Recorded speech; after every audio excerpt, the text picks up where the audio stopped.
Welcome to this live. I'm Ob, your chief cultivator here at Dandelion Branding. At Dandelion Branding, we are on a mission to make sustainability more accessible. On our podcast, Environmental with Dandelion, we tell sustainability stories you might have missed. But here on my lives, I share how you can tell your sustainability story even better. Today, I've got a burning question for you. Have you ever felt like your mission is the most vital thing in the world, but you are constantly fighting just to keep the lights on? Like, the world needs the work you're doing, but you're spending all your time and energy just asking for donations and in a sea of very worthy causes. Some imposter syndrome here, maybe, but every cause is worthy. So how do you keep your voice heard? How do you make sure that your voice is heard without feeling like you're always begging? You're always begging for money, for attention, for help. So that's what we're going to talk about today. The heroes of our communities, the nonprofits. And specifically, we're going to dive into how to amplify your cause and raise funds effectively so you can get back to doing the world-changing work that you originally set out to do. This is how to communicate so that you can do the work you do without really having to worry about the funding. Or when you worry about the funding, you know what to do, right? So tip number 1, choose specific projects for funding and communications. So people do not donate to nebulous ideas. They just don't. They donate to tangible outcomes that they can feel good about. So instead of a general donation ask, pinpoint a specific project that you want to fund, what the outcome is that you're looking for, and tell the story around it. And be super ultra clear about what a specific donation accomplishes. So whether it's funding a community garden or providing supplies for a clean water initiative, you are making the donor the hero of the story rather than just a line item on the budget. This type of communication builds trust, it builds a direct connection to the mission, and it offers more compelling calls to action. So let's say you're doing providing supplies for a clean water initiative. You can say that one donation of $5 gives a carbon filter to folks in a part of the world that is working with polluted waters.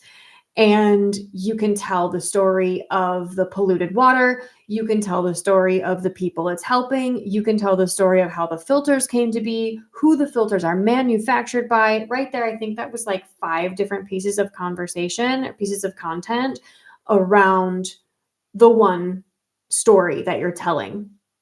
That makes a really big difference compared to we're doing water stuff. Not as interesting, right? So tip number 2, plan your donation drives way ahead of time. I'm saying way ahead of time. Now for Giving Tuesday. If you haven't started planning your Giving Tuesday donation, start doing it right now.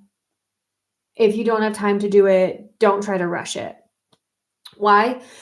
Because a rushed donation ask literally always looks desperate, which is the last thing that you want.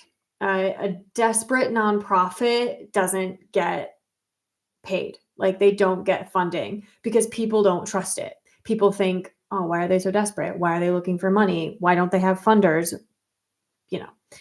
So strategic planning around your drives creates a narrative, and it allows you to build anticipation for the mission's next Chapter. You can take a cue here from organizations like Green Amendments for the Generations. We just chatted with Maya a couple weeks ago, and we talked about, what they use their donations for right on that podcast, which I will add after in a card here.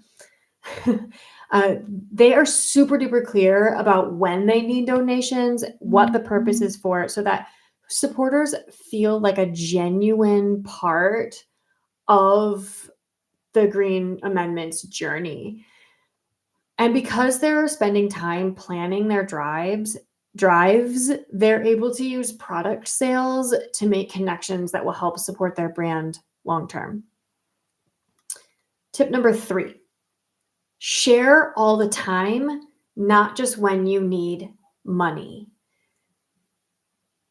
I think this is the biggest piece of advice that I give to nonprofits consistently. The other ones are very important. They're heard a lot. This one is one that I think is super underrated, to share all the time and not just when you need money, because trust is built with consistency, not just donation asks.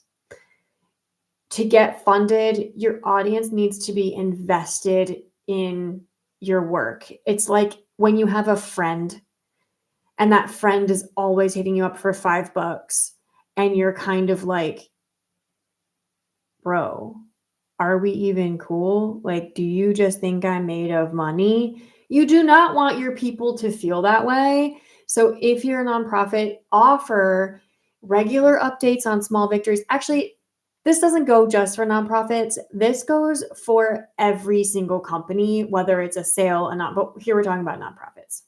Okay.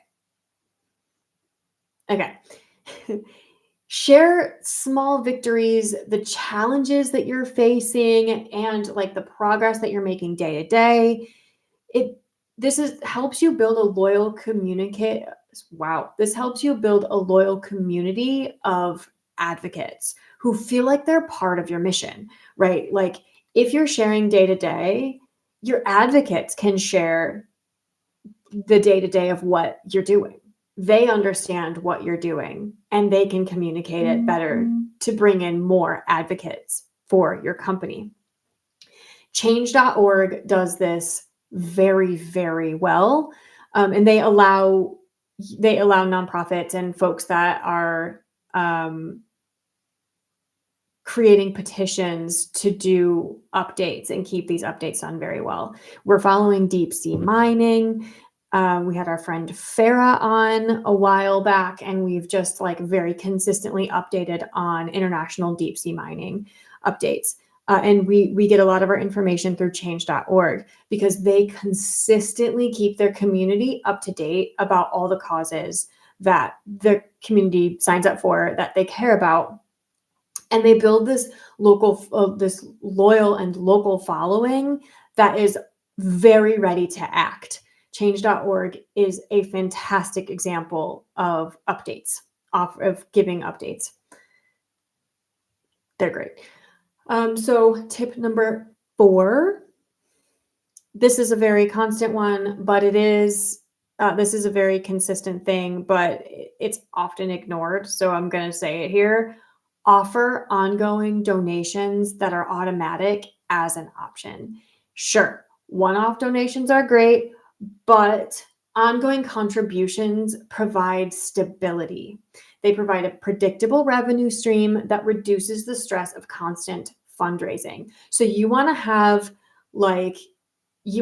these like big pushes 2, 3, maybe even 4 times a year. 4 is a lot for most companies, but 2 or 3 times a year, you want to have big pushes and then push ongoing contributions as your big push so that you stay stable throughout the year and you see revenues growing. So you'll have a spike and then it will grow a little, and then you'll have another spike and it will grow a little bit more. This is easy to frame as becoming a sustaining partner or a member, not just a monthly payment. So if you're like, give us a monthly payment, fine. But when you're like, you're a sustaining partner, you're a sustaining member of my nonprofit, that helps you build a community of supporters who will stay with you thick and thin because they're invested and they understand that they're helping you achieve something, especially if you're giving those regular updates. So remember that I'm a holistic marketer and all of these things work very well in tandem. And you can do one or two, you can pick and choose, but actually it works a lot better if you do all of these things together.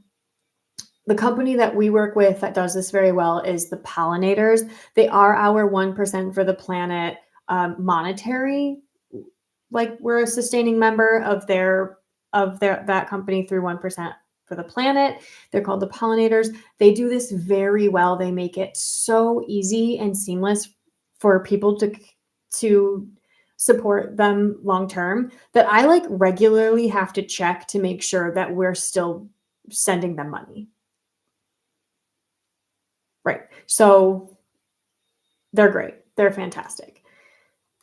Just and there are a lot, like, if you're on WordPress, if you're on Shopify, even on Squarespace or, like, whatever, there are a lot of plugins or built-in optimization tools, in platforms that help you take ongoing donations. So that's not something I think even PayPal can help you with that, but PayPal also takes a lot of fees. If you want to talk about what's the best donation solution for you, also hit me up. Love that. Um, anyway, tip number 5, and this is the last one. Your voice and visual branding are just as important as a nonprofit as it is a brand, as it is for a brand. Let me say it again. Your voice and visual branding are just as important in a nonprofit as they are in a commerce brand. Why? Because you're in a crowded space. And in any crowded space, a clear and consistent brand is literally your most powerful tool for recognition and trust. Your voice and visual identity will make a difference for how well you are found, how well you are remembered, and whether or not people keep coming back. And I'm not just talking about a logo, I am talking about keeping it consistent with how often you post, what it looks like, what it sounds like, making it possible to be at an immediate visual glance, people understand you, that they're hearing from you. And staying really clear on what your mission is also really helps with this. Um, somebody really good at this is 1% for the planet themselves. They are basically a masterclass in visual voice and branding. Their stuff is on point. It is immediately recognizable. They're trustworthy. It's professional. And it helps them stand out as a leader in their space. And if that's what you're going for, if that's what you want to be, definitely work on your branding. It doesn't have to be perfect, but it does have to be recognizable and consistent. Consistency is key here. So that's what I got for you today. So the goal as a nonprofit isn't just to eke by and survive. It is absolutely to thrive and grow. And by focusing on these 5 tips, you can build a community that is as invested in your mission as you are. So here's the TLDR for those 5 tips. 1, choose specific projects for funding so you can be very clear about outcomes and tangible updates and storytelling. 2, plan your donation drives way ahead of time, way ahead of time, like at least 2 months, if not 3 or 4 months, sometimes a year around timing.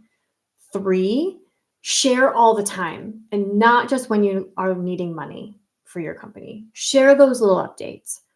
4, offer ongoing donations as an option to your community. And 5, The voice and visual branding is just as important for a nonprofit as it is for a brand. Thank you so much for joining me today. I love doing these lives. They're just quick and good. If you have specific questions about sharing your nonprofit's story, or you just want me to give tips for another specific sustainability focused niche, drop it in the comments below. Do not forget to like and subscribe so that you can stay tuned for the next one. Stay loud, stay truthful, and I'll see you next time. Bye.